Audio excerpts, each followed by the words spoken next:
My hands were covered in flour when my phone buzzed on the kitchen counter. I almost ignored it.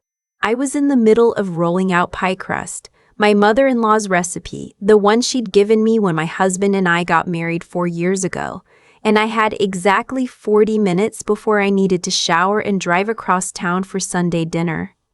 But something made me look. It was a text from my accountant. Not my husband. Not my brother. My accountant. A quiet, careful man named Gerald, who had been managing my late grandmother's estate for the past 2 years and who, in all that time, had never once contacted me outside of our scheduled quarterly calls. The text said, "Please call me as soon as you can, it's urgent. Don't discuss this with anyone until we've spoken." I stood there with flour on my hands and read it 3 times. Don't discuss this with anyone? I called him back before I even washed my hands. He picked up on the first ring, which told me everything I needed to know about how serious this was. "Thank you for calling so quickly," he said. His voice was different, flatter, like he'd been practicing how to say what came next. "I need you to sit down." I told him I was standing in my kitchen. "Please sit down," he said again. So, I pulled out a chair and sat at my kitchen table, still in my apron, flour drying on my fingers, and I listened while the man who had been quietly managing my grandmother's money told me that most of it was gone. Not lost, not mismanaged, gone, as in someone had taken it. "How much?" I asked. My voice didn't sound like mine. He told me the number. I had to ask him to repeat it. He did. $212,000. Nearly the entirety of what my grandmother had left me when she passed. Money she'd saved over 60 years of working as a seamstress. Money she'd set aside specifically so that I, her youngest grandchild, could have a down payment for a house someday, could have a cushion, could have the things she never had, a head start. "Who?" I said, just that one word. There was a pause that felt like it lasted a full minute. "The withdrawals were authorized under the power of attorney document," he said carefully. "The one filed 8 months ago." I didn't understand what he was saying. I told him so. "Nora," he said, and he almost never used my first name, "the power of attorney on your grandmother's estate was filed by your brother. Let me tell you something about my brother. He's 3 years older than me, and for most of my life, I thought he hung the moon. When we were kids growing up in Chattanooga, he was the one who taught me how to ride a bike, how to whistle through my fingers, how to talk my way out of trouble with our parents. He was funny and charming, and everyone liked him instantly. Teachers, neighbors, strangers at the gas station.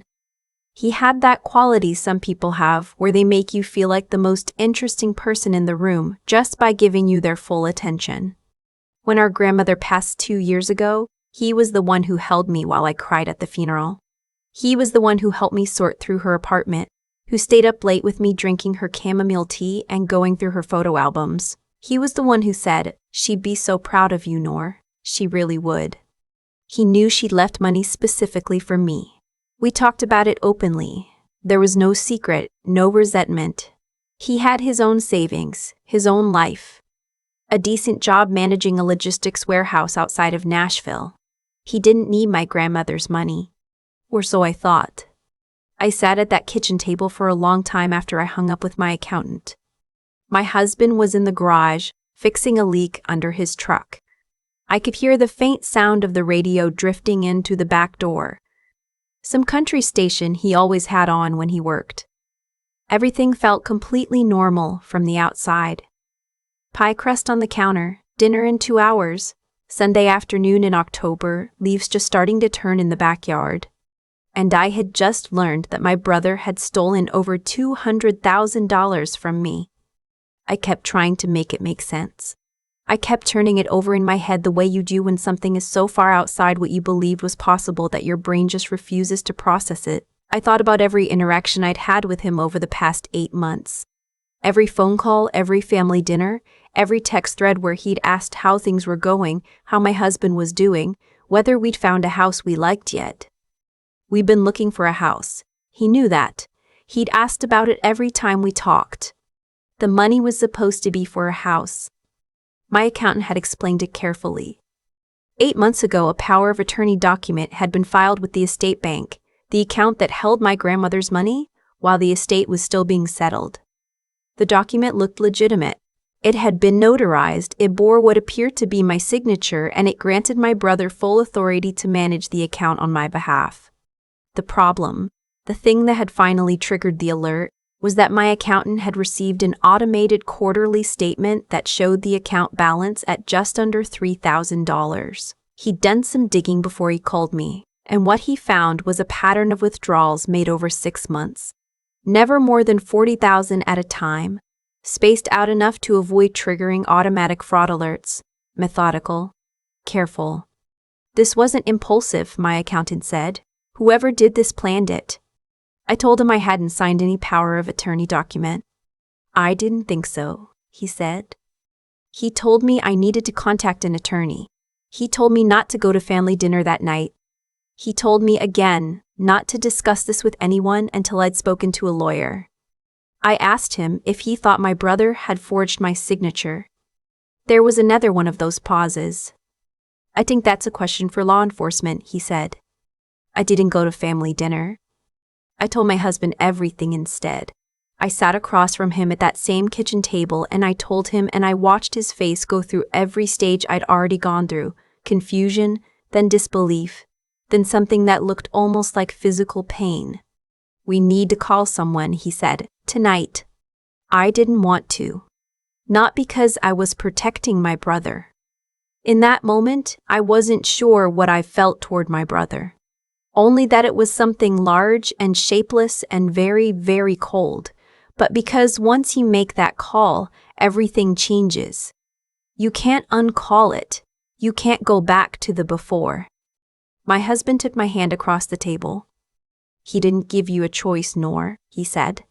He was right. I knew he was right. But knowing something is right and doing it are two different things, and I sat there for a while longer, thinking about that kid who taught me to whistle, thinking about chamomile tea and photo albums, thinking about the fact that in 2 weeks we were all supposed to gather at my parents' house in Chattanooga for Thanksgiving, and now I didn't know what any of that looked like anymore. The attorney we found was a woman named Patricia. No, wait. I need to use a different name. She asked me not to share her name publicly, so I'll just call her my attorney. She was in her late 50s, practical with short gray hair and reading glasses. She was constantly taking on and off. She met with us the following Tuesday, and she did not sugarcoat anything. If the signature on the power of attorney was forged, she said, and if your brother used that document to access the account and withdraw funds, that's bank fraud and identity theft at minimum, potentially wire fraud depending on how the transfers were structured. These are federal offenses. I asked her what my options were. She gave me a look over the top of her glasses. You can pursue this civilly, which would be a lawsuit to recover the funds, or you can report it to law enforcement and let the criminal process take over. Or both. What would you do? I asked. She set down her pen. I'd report it, she said, because what he did to you, he may do to someone else. And you deserve to have a record of what happened. Here's what I didn't tell her right away, what I hadn't even fully admitted to myself yet. A few weeks before my accountant's call, my brother had reached out to me about money. Not about the estate, something different. He said he was in a tough spot, that the warehouse had cut hours and he was behind on some bills. He asked if I could lend him $3,000 just until things picked up. I had said no. Not because I didn't have it. I did.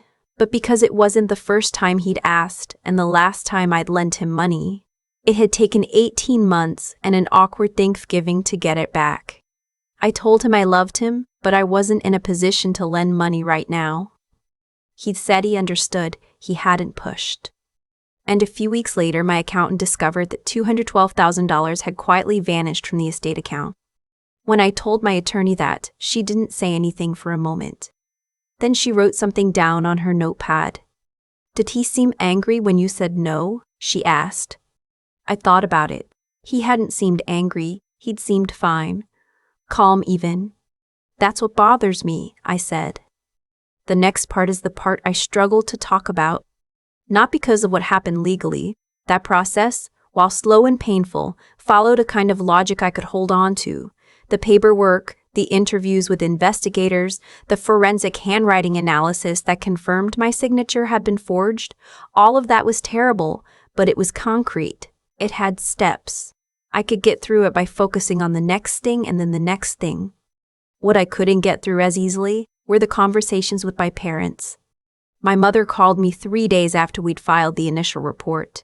My brother had apparently told them he was being investigated for something, without giving details, and she wanted to know what was going on. I told her. I heard her breath go out of her in a long, slow exhale. Then she said, "Are you sure?" Those 3 words. Are you sure? I'd expected shock. I'd expected grief. I had not expected to be asked, by my own mother, whether I was sure that my brother had stolen from me. The handwriting analysis confirmed it, Mom, I said. It wasn't my signature. But maybe there's an explanation, she said. Maybe he thought he was helping somehow. Maybe there was a miscommunication. He withdrew over $200,000 from my account over 6 months, I said. In 16 separate transactions. That's not a miscommunication. There was a long silence. He's your brother, she finally said. And there it was. He's your brother, as if that were an answer. As if that changed the forensic analysis, the bank records, the trail of transfers that my attorney and the investigators had been piecing together for weeks. I told her I loved her. I told her I had to go. I sat down on the bathroom floor and I cried for about an hour. My father called the next day. He was gentler about it, more careful with his words, but the message underneath was the same. Can't this stay in the family? Can't we handle this without getting the law involved? Think about what this will do to him. I asked my father what he thought it had already done to me. He didn't answer that. I'm not doing this to him, I said. He did this. I'm just responding to what he did. I know, my father said quietly. I know you're right. I don't know how to hold all of this at once. That I understood. I was barely holding it myself. My brother tried to call me once, about 2 weeks after the report was filed. I didn't pick up. He left a voicemail that I listened to 3 times, trying to find something in it. Remorse, an explanation, anything I could use to make sense of this. What I found was a lot of careful, non-specific language. He said he knew I was upset. He said things had gotten out of hand. He said he'd always planned to pay it back, that he just needed time, that he never meant for any of this to happen.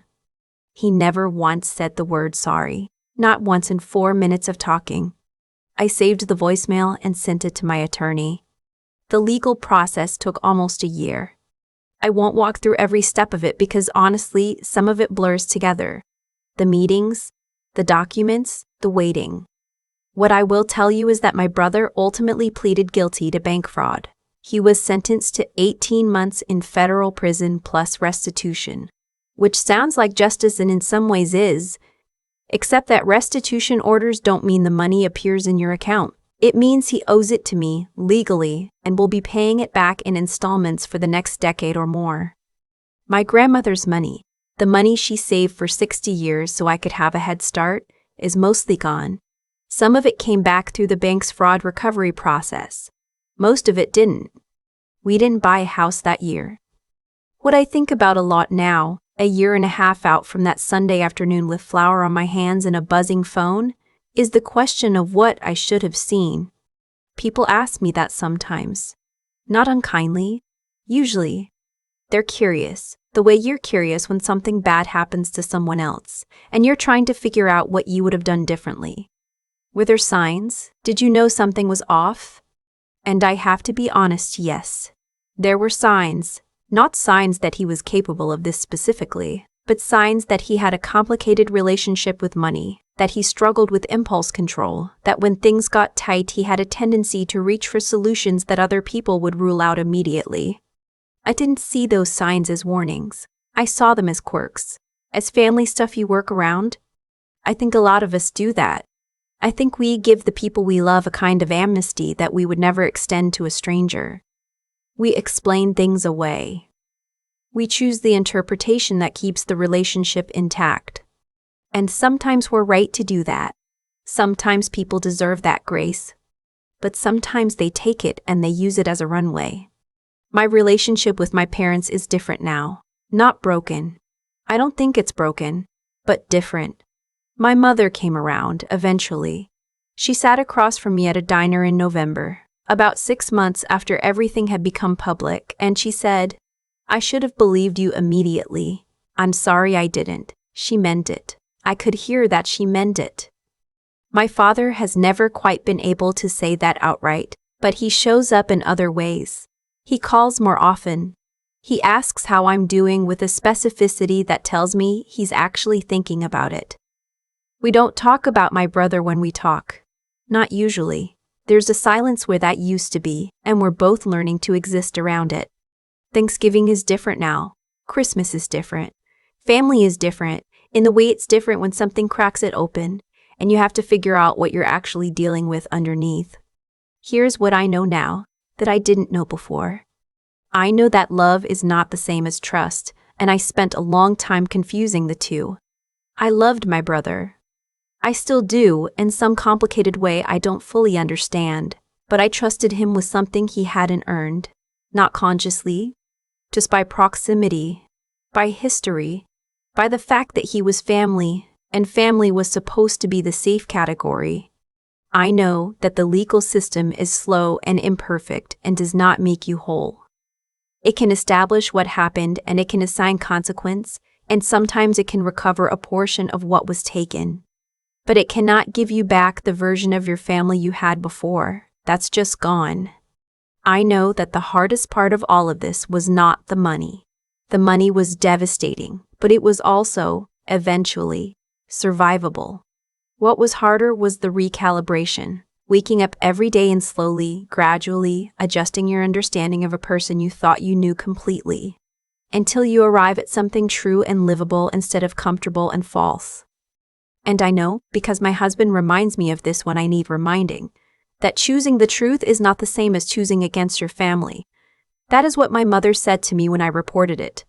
That is the framing my brother used in his voicemail. You chose this over family. But I didn't choose anything. He made the choice. He made it 16 times in 16 separate bank transactions over the course of 6 months. I just decided not to pretend otherwise.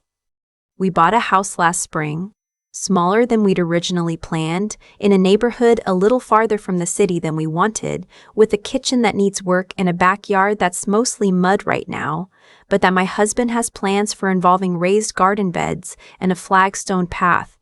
It's ours. We built the down payment ourselves, dollar by dollar, in the year and a half it took for everything to settle. My grandmother would have understood that.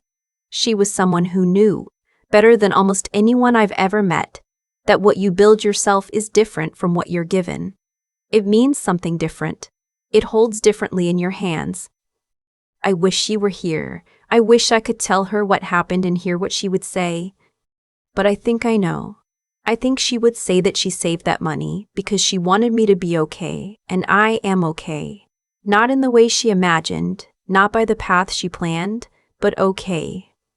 That has to be enough, and most days it is. I still have the voicemail saved on my phone. 4 minutes and 12 seconds of my brother talking around what he did without ever saying the word sorry. I've listened to it maybe a dozen times over the past year and a half. Not because it gives me anything useful, but because I keep thinking that eventually I'll hear something in it that makes sense. So far, I haven't found it. What I found instead is this: the people who hurt us most are usually not strangers. They're the ones who know exactly where we keep our trust, because we showed them. I don't say that to sound bitter. I say it because I spent a long time after everything came out asking myself where I went wrong, what I missed, what I should have caught earlier. And the honest answer is that I didn't miss the signs so much as I chose not to add them up. My brother had always been careless with money. He'd borrowed from me before and been slow to pay it back. I knew this. I filed it under family stuff. and moved on, the way you do when you love someone and the alternative. Actually reckoning with what the pattern means feels like too much to carry. That's the thing about the people closest to us. We extend them a kind of grace we'd never give a stranger. And sometimes that grace is exactly right. People deserve to be believed in by the people who know them best. But grace without discernment isn't really grace. It's just avoidance wearing a kinder name. What I learned slowly and painfully is that paying attention to the people we love, really paying attention, not just the version of them we want to see, is not a betrayal. It's a form of respect, for them and for ourselves. When my accountant called me that Sunday afternoon, I had a choice, not about whether to report what happened. That choice had already been made for me by 16 bank transactions over 6 months. My choice was whether to look clearly at what was in front of me, or to find a way to explain it away. My mother's first instinct was to find an explanation. Part of me understood that instinct completely, because part of me wanted the same thing. But I had learned, the hard way, in the most expensive way possible, that choosing comfort over clarity doesn't protect anyone. It just delays the reckoning and usually makes it worse. The strength it took to go through that year wasn't something I had going in. I built it as I went, one hard conversation at a time. The call with my accountant, the meeting with my attorney, the conversation with my parents where I held my ground, even when it would have been so much easier not to. None of those moments felt like strength in the moment. They felt like walking into a wall repeatedly and refusing to stop. But I kept going. And somewhere in the keeping going, I found that I trusted myself in a way I hadn't before. Trusted my own perception of events, my own sense of what was real, my own judgment about what I could and couldn't live with. My grandmother saved money her whole life because she understood that what you build yourself holds differently than what you're handed.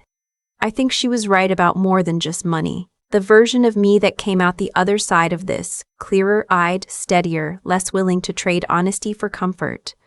That version wasn't handed to me either. I built her the hard way, and she's mine to keep.